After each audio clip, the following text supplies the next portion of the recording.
Welcome back, everybody. So today we're going to have the next tasting of my New England IPA featuring Citra and Galaxy hops. Now, earlier this year, we have a brewery in town, and they opened up like a homebrew club. I think the second presentation was New England IPAs. So that's where this recipe started. So I was like, hey, let's run with it, use it. Most of these hops that I made the first batches of New England IPAs are from my Yakima Valley hop box. I do have the second one, and I need to get on. So I'm guessing there's going to be more New England IPAs coming up. For the grain bill, 2 pounds, this is a small batch, 1.25 gallons going into the carboy. 2 pounds, 8 ounces of 2-row, 11.2 ounces of white wheat malt, 5.6 ounces of flaked oats. Flaked oats and wheat are going to add protein to give it that haziness.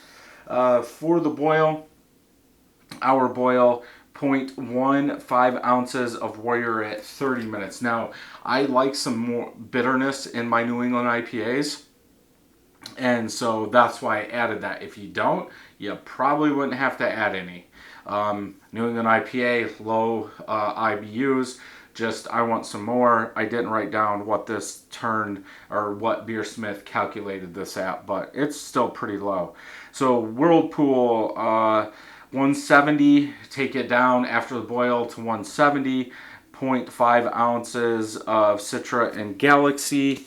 And then for dry hop, 3 days into fermentation, 0.25 ounces of each Citra and Galaxy. And then 7 days into fermentation, 0.25 ounces again of each Citra and Galaxy hops. This was bottled on 130, so almost 5 months old. 8.17% ABV. I would not suggest leaving IPAs or New Englands go that long. Good hiss, good smoke. We're going to go over. 7 carbonation tablets. Most of the 22 ounce bottles that you see me review, I've only used 7 carbonation tablets, and it's because of this. Some of them just go up faster than others. And I don't know why. I don't know what the difference, if it's a hop thing, because most of these are using maybe 1, 2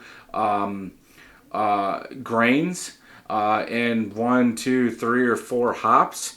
And some of them go over, some of them don't. I wish I would have got the other New England IPA I made in the fridge just to see if that was going to do it. I'm sure this wasn't going to do it. I don't know if you guys can see, but the liquid is here and the head is up to here, and it's still rising. So my guess is we're going to have a mess on the table. But off-white, I do have hop particles. That Citra, I said it in a couple videos ago, that Citra, it seems like those leaves, they chop them up finer, and yep, here we go. I'm gonna have to get a glass.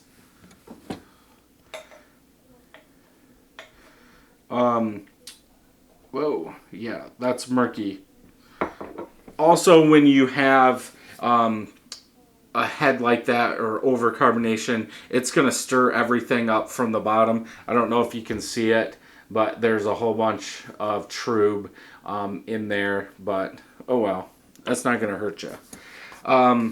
But yeah, off-white, almost orange color, like a very light tint of orange on there. I'm starting to get some peaks and valleys. 2 fingers of head, small and medium bubbles are on top and around the side. Color, very, very truby looking. Orange. It's not, I wouldn't say it's 100% hazy, but it's 75% hazy. Lots and lots of bubbles, as you can imagine, coming up.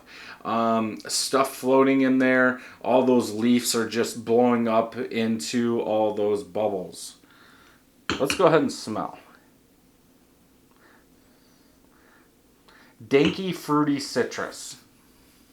I think I used the IPA yeast from Omega. Yeah. IPA ale yeast from Omega, so that would be a 052. And I fermented it probably about 68. I am going to do some tests. If you haven't been following me, click that bell and that subscribe button. But in one of the last videos, I talked about Omega Yeast came out with some new Quebec yeast. And they want you to ferment it at 90 plus degrees. And it's been hot here in Michigan. So I have the two different versions, 090 and 071, in the garage fermenting right now. And actually they're done. I made it Saturday. I made the beer Saturday. This is Thursday, and it's done. It kicked off that next morning. I've got pictures, but we'll go into that later. But yeah, citrus fruity juiciness. Passion fruit? It almost smells like there's a tangy fruit or something like that in there.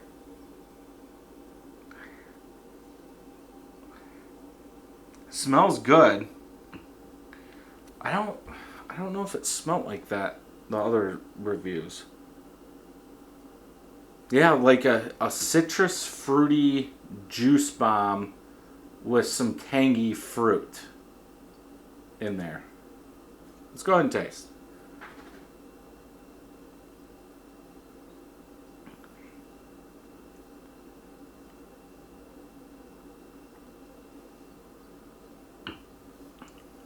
Overcarbed, a little warm. Probably shouldn't have left it out. I've done 2 other beer reviews. Very juice bomb. Juice bomb heavy, but there's like a tangy fruit in there.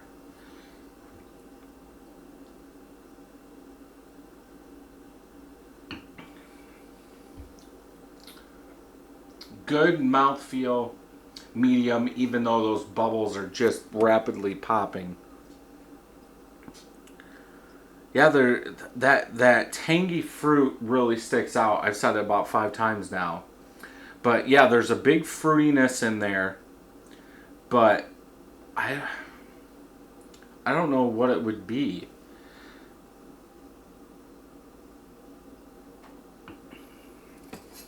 Definitely good. Maybe it's citrus. Like a generic citrus. There is some bitterness. It seems like the bitterness level is a little bit higher. What did I say? How old is this? Almost 5 months. It seems like the bitterness is a little bit higher than what I remember.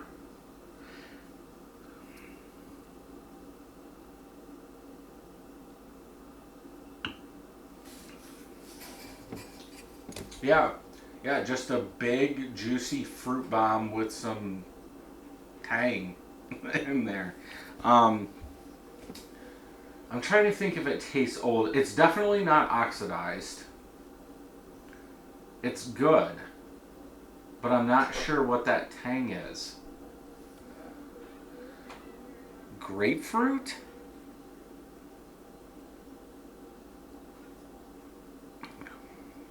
See, now it's starting to settle down. But I still get that tang. I don't know what that is. It's good. Definitely one I would make again. I don't think... It has to be something from those hops that's doing it. I don't believe it's from the yeast, because I don't think I got that in the other reviews. I'll have to go back and watch them. But yeah, definitely one that I would make again. Make 5 gallons and keg it so I don't have this happen. But yeah, so if you enjoyed this video, check some more out over here, and until next time, happy brewing.